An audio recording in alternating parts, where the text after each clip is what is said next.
el lunes va a anunciar su decisión. ¿Qué va a ocurrir? No lo sabemos, hay mucha gente, por ejemplo Feijóo, dice que no va a dimitir y que todo es un circo y tal. Yo creo que es lo primero que pensamos todos, ¿no? Es como una jugada maestra porque te humanizas delante de la gente, además dices esto, soy un hombre profundamente enamorado de mi mujer, que también ya sabemos que Pedro Sánchez siempre ha explotado mucho esa faceta, ¿no? De hombre, de romántico, de conquistador, etcétera. Pero me cuesta mucho pensar, conociendo un poco, sobre todo viendo los movimientos de Pedro Sánchez, que va a hacer lo que todo el mundo creemos que va a hacer, que es básicamente decir que lo ha estado pensando y que va a luchar contra el lawfare, que se va a erigir, ¿no?, como el gran líder de izquierdas, que va a tirar abajo todos estos pseudomedios de comunicación, que va a llegar hasta el fondo contra los bulos y contra la desinformación.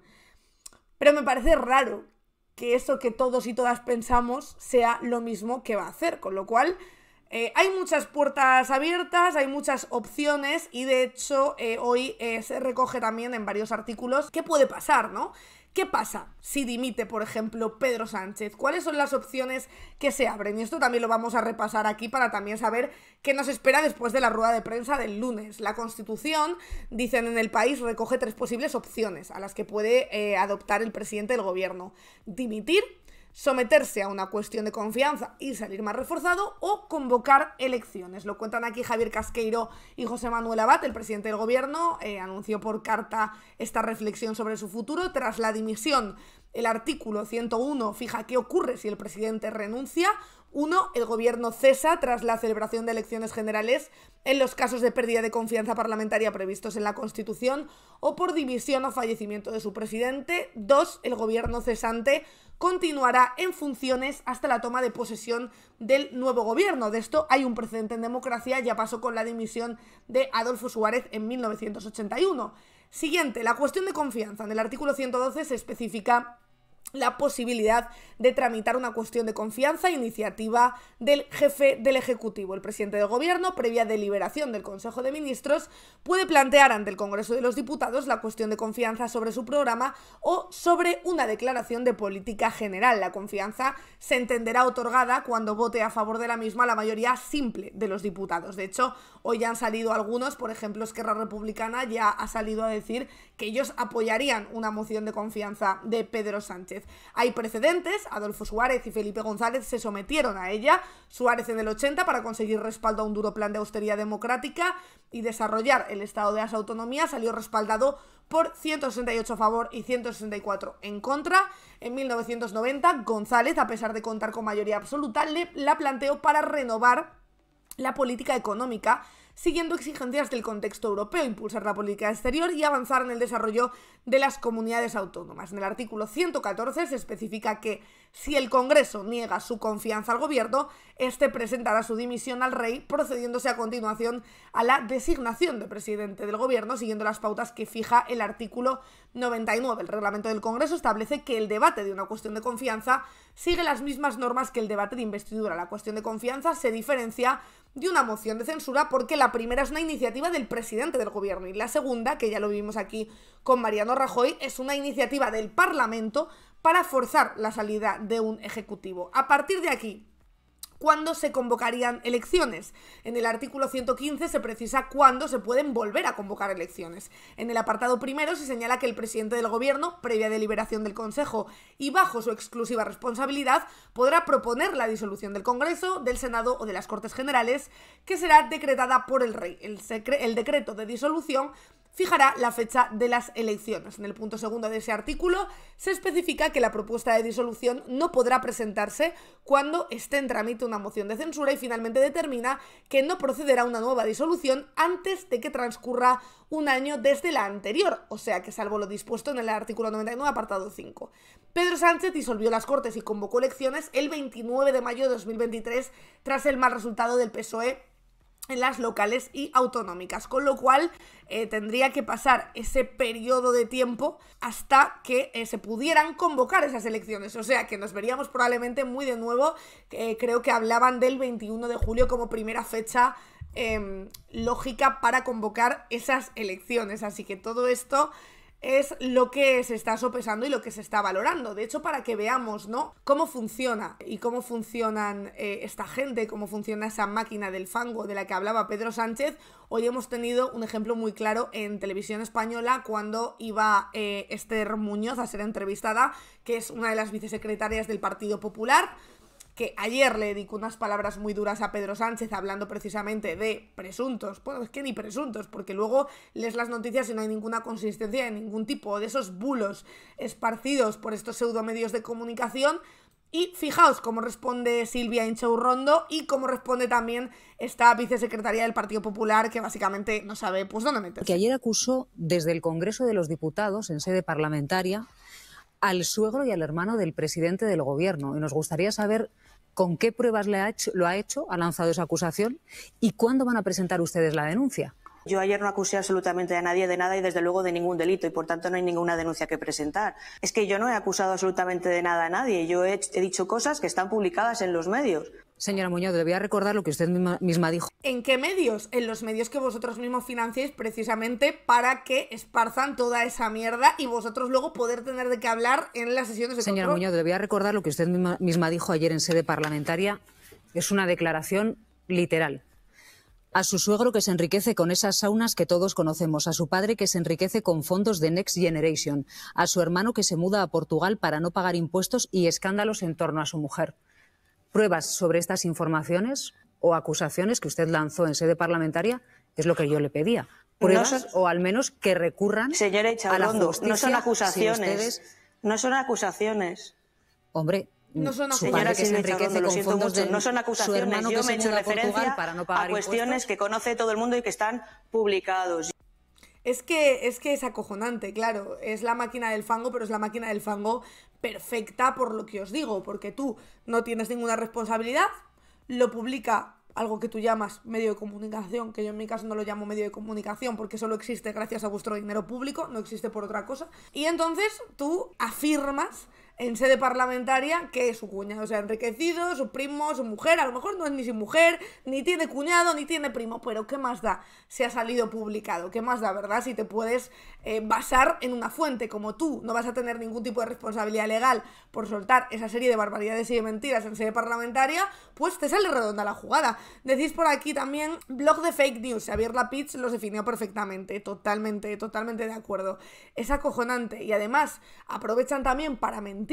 Y aunque luego, como con el caso de Mónica Oltra, se archiven todas las causas y se vea lo que era, ya la imagen de Mónica Oltra está dañada de por vida. Digo Mónica Oltra por tener el ejemplo más reciente, ¿no? Pero tantas personas que han pasado por ahí. De hecho, hoy han ido y ayer desfilando durante las últimas horas diferentes políticos por los medios de comunicación. Bastante interesante lo que ha dicho Zapatero, que ha sido bastante emotivo, hablando de ese acoso a la familia de Pedro Sánchez y también de cómo se puede sentir ahora mismo Pedro Sánchez y de cómo se sintió él también durante su mandato, porque lo hemos dicho aquí antes, pero a Zapatero se le deshumanizó muchísimo también durante el que fue su gobierno. Precisamente a Pedro Sánchez todo el mundo le ha criticado por ser impenetrable a los sentimientos, digamos, ¿no? Ahora que ha llegado un momento que el ángulo, pues es el ángulo más, yo lo entiendo muy bien, el ángulo de su mujer, de su familia más íntima. Eso, ¿por qué? Porque uno, permítame que haga esta confesión, uno se siente responsable toda la vida por su dedicación a la tarea política de los malos momentos que ha podido vivir su familia. Se siente responsable. Y esa es la contradicción peor que uno tiene, personal. Porque no hay nada, por lo menos en mi caso, y parece que en el de Pedro también, nada en tu vida como el amor a tu pareja. No hay nada, ¿eh? Eso se sobrepone incluso a tu ideología.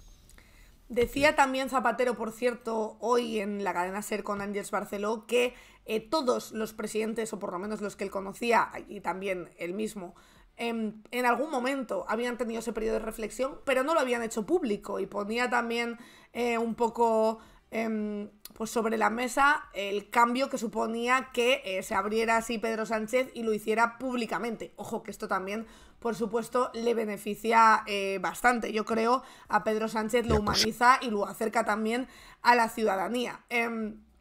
Dice también una cosa a Zapatero que es verdad, y Zapatero también defendió, recordemos en su momento, a Irene Montero, que es que esto no se puede consentir porque, como bien dijo Mónica Oltra en su momento, si no, va a ir a más y va a ir a por otra gente. Y acosando y atacando. Ayer una portavoz del PP sacó el suegro, el hermano.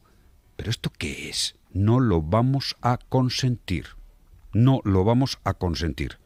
Esto no es una cuestión de Pedro Sánchez, es una cuestión de una democracia como la que tenemos que tener, y desde luego al Partido Socialista, por supuesto, nos concierne a todos.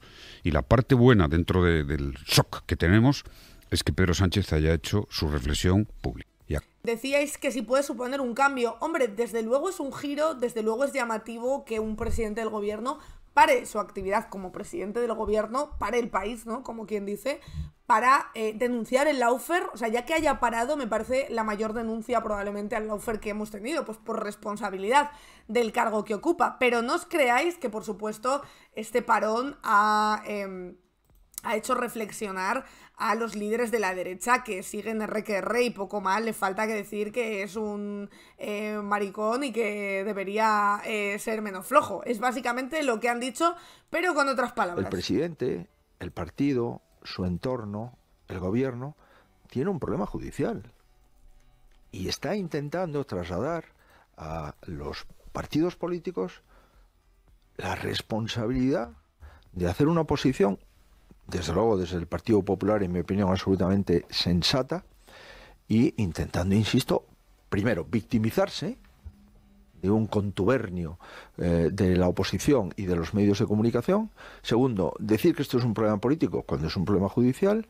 Y tercero, polarizar, enfangar todavía más la vida política, y entiendo yo que activar y movilizar a su partido ante las elecciones catalanas y europeas, ¿no? En fin, esto, insisto, no tiene precedentes. Esto es una dejación de funciones sin ningún tipo de precedente previo, y ya estamos en la prensa internacional. Yo nunca he visto esto en mi vida, ¿no? Yo nunca he visto esto en mi vida. Bueno, esta es la impunidad del que sabe que el lawfare, como está empujado por él, nunca va a ir hacia él.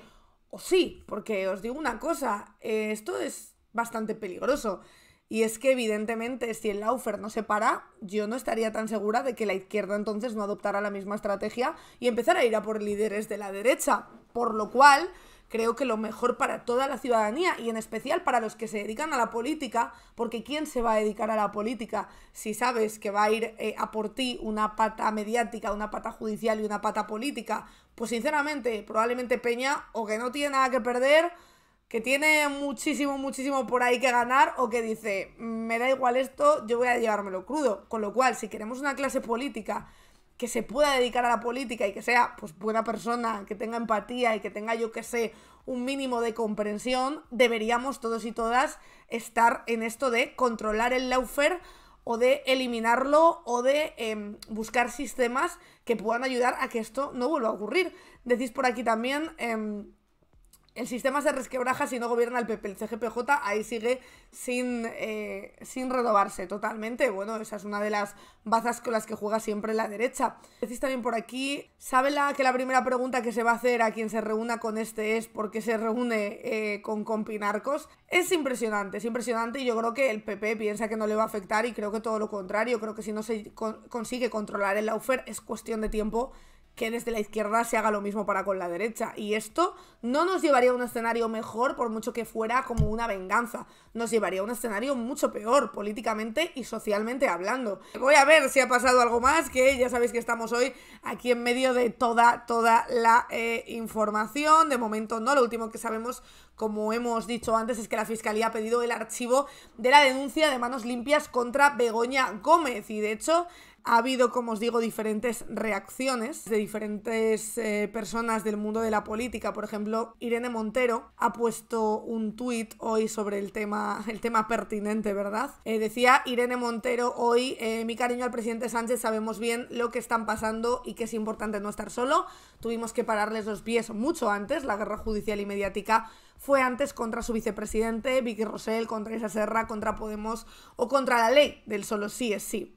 La tarea es urgente, no mirar para otro lado, no dejarles hacer por intereses partidistas, parar democráticamente a los reaccionarios, sino seguirán mandando sin presentarse a las elecciones y destruyendo la democracia. Y es que aquí dan la clave. el Partido Popular, la derecha, al fin y al cabo, y la extrema derecha, que son lo mismo, aunque se dividan a veces para sacar más votos o porque hay peleas internas, siempre tiene que mandar. Y si no está en el poder, ya se las apañará él para mandar. Entonces, no pueden permitir que haya una democracia que no esté liderada por la derecha. Y por eso tenemos todo esto. Decís también por aquí... ¿cómo tiene el coño Feijóo de decir que Sánchez hace dejación de funciones cuando no fue un debate por una lumbalgia? Bueno, hombre, no se acordará el hombre, que ya sabéis que le está costando mucho. Decía también, por ejemplo, Yone Belarra, nuestra solidaridad y empatía con el presidente Sánchez. En Podemos sabemos bien qué significa el lawfare y la persecución mediática. Teníamos que haberles parado los pies cuando acosaron al vicepresidente y a una ministra del gobierno en su propia casa. No te digo nada de la ley del solo sí es sí, lawfare del cual el PSOE participó bien activamente, la verdad. Bueno, Ayuso, por supuesto. Ayuso califica la carta de Sánchez de infame y alegal y cree que está entre el sentimiento y el chavismo. Claro que sí. Claro que sí, pero vamos, que no pasa nada porque seguro que Ayuso nos va a dar un montón de explicaciones de lo de su ex, o sea, de lo de su ex, de lo de su novio. Seguro que ella le escribe cartas también todos los días, pero probablemente de otro tipo. Anda que se le tenía que caer la cara de vergüenza con todo lo que está saliendo. Ayer no dio señales de vida en todo el día con lo que se conoció y hoy sale a decir que la carta de Sánchez es infame y alegal, cariño. Alegal no, pero ilegal lo que hace tu novio sí que es. Pablo Iglesias creo que estuvo también ayer con Aimar en la cadena SER hablando de este tema, seguramente lo tendrá también colgado por aquí. Ah, mira, ha estado hoy también, en Televisión Española ha estado Laura Arroyo. Aquí en Hora 25. Buenas noches, sí, señor Iglesias. Acaba de comentar Rico que hubo un precedente a esto, es el acoso que sufrió Podemos y concretamente usted en su casa, con su familia. ¿Cómo analiza el paso que ha dado hoy el presidente? Bueno, creo que Pedro hoy ha entendido el significado de un poema de un pastor protestante alemán, Niemöller, que decía: primero los nazis se llevaron a los comunistas, pero como yo no era comunista no hice nada. Ahora vienen a por mí y es demasiado tarde. Yo creo que hoy al presidente quizá le pese no haber hecho nada para frenar el lawfare que nos afectó a nosotros. Yo leía su carta hoy y las cosas que están haciendo con su compañera y recordaba esa conversación de Ferreras, Villarejo y Casals con uno de los jefes de la policía antiterrorista diciendo que tenían una noticia falsa entre manos de una cuenta mía en Granadinas y que, aunque era muy burdo, Ferreras iba a ir con ellos. Yo creo que el presidente del gobierno entonces debería haber dicho algo. Y también debería haber dicho algo de la persecución judicial a la que fuimos sometidos. Nosotros vamos a ser solidarios con él siempre, pero creo que el lawfare no es negativo solo cuando actúa contra el PSOE y contra Pedro Sánchez. Es negativo, también se actúa contra Podemos, también se actúa contra los independentistas, y ante lo que estamos es a una dinámica mafiosa de la derecha mediática y judicial que básicamente lo que te dice es: esto no merece la pena a nivel personal. A mí cuando me preguntan por qué no voy a volver nunca a la política de cargos públicos es porque tengo 3 hijos y no me puedo defender como cargo público. Ahora como director de Canal Red sí me puedo defender, pero como cargo público no, y no sometería a mis hijos a ese tipo de violencia otra vez. Muy claro era Pablo Iglesias con esas palabras y, por cierto, sobre el movimiento político, que evidentemente yo creo que Pedro Sánchez, como un buen estratega que ha sido siempre, aparte de pensar en su propio bienestar, habrá pensado también en las consecuencias. Había quien decía por ahí, que me pareció interesante, que con este movimiento que hace Pedro gana de cualquiera de las dos maneras. Es decir, si no dimite y dice voy a ir a por el lawfare, voy a ir con todo contra esta gente, sigue engordando esa figura de héroe, esa figura de superviviente, además recaba un montón de apoyos, un montón de gente apoyándole, mostrándole su cariño, etcétera, etcétera, etcétera. Y por otro lado, si se va, evidentemente se va por la puerta grande y se va también como un punto de inflexión a ese lawfare. O sea, es un acontecimiento bastante histórico en cualquiera de los dos sentidos y vaya hacia donde vaya. Por cierto, acordaos de suscribiros a Spanish Revolution, que aquí estaremos siempre hablando del lawfare, no solo de este, sino de todos los que vinieron antes y de todos los que vendrán. Y estaremos también siempre por y para la información y siempre intentando saber, como hacíamos ayer con la noticia de Begoña, de dónde viene, quién pone la denuncia, qué juez coge esa denuncia, que también es muy importante, y poniendo contexto a todo lo que ocurra para que el ruido no empañe nuestro día a día, que al final es una de las razones por las que estamos aquí. Decís por aquí, el juez no importa porque los jueces son todos seres de luz que nunca prevarican ni nada, si ya lo sabemos que a los jueces no les pasa nada. Suscribíos a este canal de Spanish Revolution, que yo creo que es un muy buen día para suscribirse y para luchar contra la desinformación y para apoyar a canales que dan contexto a lo que ocurre y que te cuentan cómo hemos llegado hasta aquí y por qué. Creo que es importante apoyarnos entre todos y entre todas. Spanish Revolution.